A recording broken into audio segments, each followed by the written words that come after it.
WMT. Good morning to you. It is currently 6:48. It is Monday, Labor Day. Randy Lee in for Doug Wagner on the WMT Morning Show. And we appreciate Dr. Tammy Penholler joining us on the program this morning, talking this morning about your immune system, along with other things. Dr. Penholler is a doctor of osteopathic medicine specializing in anesthesiology, pain management, and regenerative medicine. Good morning, doctor. How are you doing? Good morning, Randy. I'm great. How are you this morning? Doing fine, and we're up and going. We're going to talk a little bit about the immune system. As we battle COVID-19, we hear the stronger the immune system, the better. Can you kind of elaborate on that? Sure.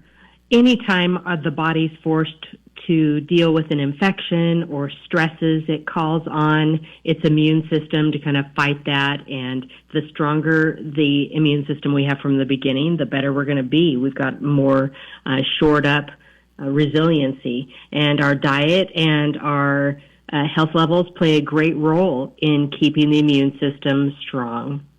And, of course, we keep hearing that when that immune system is compromised for any type of infliction, that really can mean a little bit stronger effect on the COVID-19 and coronavirus.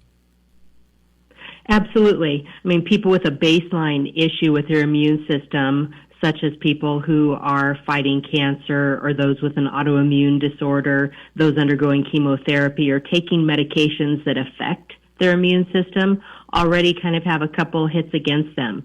So whatever we can do, and that's the neat thing about this, your diet is something you have a little control over, and even having a little bit of control is something that can make a person feel better. That gives a sense of health, and that in and of itself can help you fight some infections. Well, let's give some examples. You mentioned diet. How do you really build that immune system and really help improve it?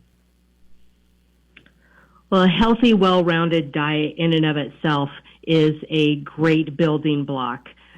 Speaking of building blocks, protein is the building block of our muscles, but also of our immune system. So patients or people that have a protein malnourishment or a deficiency aren't able to mount a response as well. So protein, think eggs, cheese, nuts, lentils, tofu, and of course meat, fish, and poultry is a great way to start. So we can go back to, I guess, the basics of a food pyramid, but eating protein is really important. So that's number one.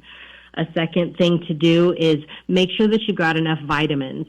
And I'm not advocating going out and taking, handfuls of different vitamins, but if you're not getting a well-balanced diet, then maybe a multivitamin is something you can discuss with your primary care manager. And certainly some of the vitamins to be supplemented are even more important in this time. Those that fight free radicals or anti-inflammatories.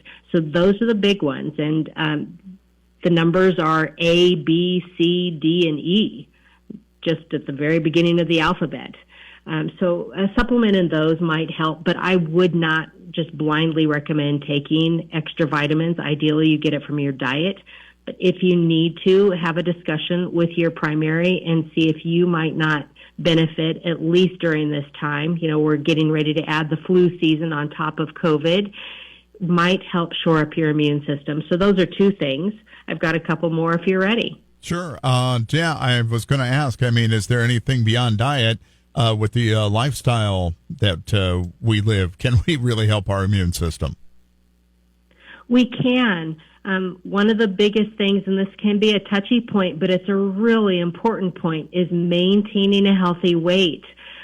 We know that a huge percentage of Americans are obese. They fit in that category where their body mass index is greater than 30. So not only diet, but exercise plays a huge role in helping us maintain a healthy weight. So that's another thing that is within our control. And being able to maintain a healthy weight and stress relief from the exercise can also help shore up your immune system. Okay. It is a constant battle, do you find some of the things that we've been hearing about with the the hand sanitizer and that type of thing, does that really help prevent any viruses or anything getting into our system and having to depend on the immune system to really fight it off? It does. It's the basics of having clean hands. It's the retraining our psyche to not put our hands to our face all the time. It's really a challenge. It's part of the restructuring of our brain on what can be done. And do I have a dirty hand? Do I have a clean hand? So using hand sanitizer when you're away from a sink is absolutely important, because that 70% alcohol can kill things on the surface of our hands, because it's just kind of our human nature to then put our hands to our face. So since we can't 100% prevent that, that's the entry point for these viruses, whether we be talking about the coronavirus or the common cold or flu. So keeping our hands away from our face, using hand sanitizer, washing our hands, helps prevent the virus from entering into the body. Another thing that I've talked about prior is that you can use a mouthwash every day that can help kill bacteria at the back of the throat. And again, that's the entry point. We talk about the nose, the back of the throat, and even the very first part of the digestive system, which is the mouth, using an alcohol-based or a peroxide-based or an iodine-based mouthwash once a day, and gargling, not swallowing, gargling that can also just reduce anything that you may have been exposed to in the environment. There are so many things, and you mentioned lifestyle, you mentioned diet, but sometimes I think it's overwhelming. But is there a good resource, like website page that people can go to really find out more information about how they can help their immune system? Sure.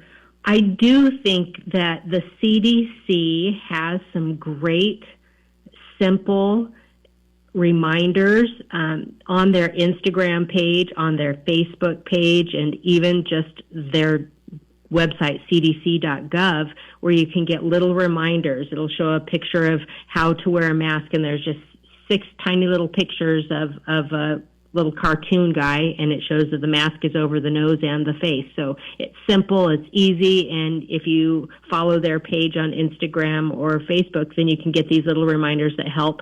But typing in immune function is also helpful. But their little posts are always talking about things like this anyway. Okay, well, thank you, Dr. Penhallow, for all the information this morning. Very valuable, especially as we have the COVID-19 challenge, but we also have flu season. So I've even heard the term twindemic. So that is something that we definitely want to make sure our immune system is in tip-top shape. Thank you for all the information this morning. You're welcome. Please be safe and be healthy. Okay. Dr. Tammy Penhallow, our guest in this segment of the program this morning. News Radio 600 WM.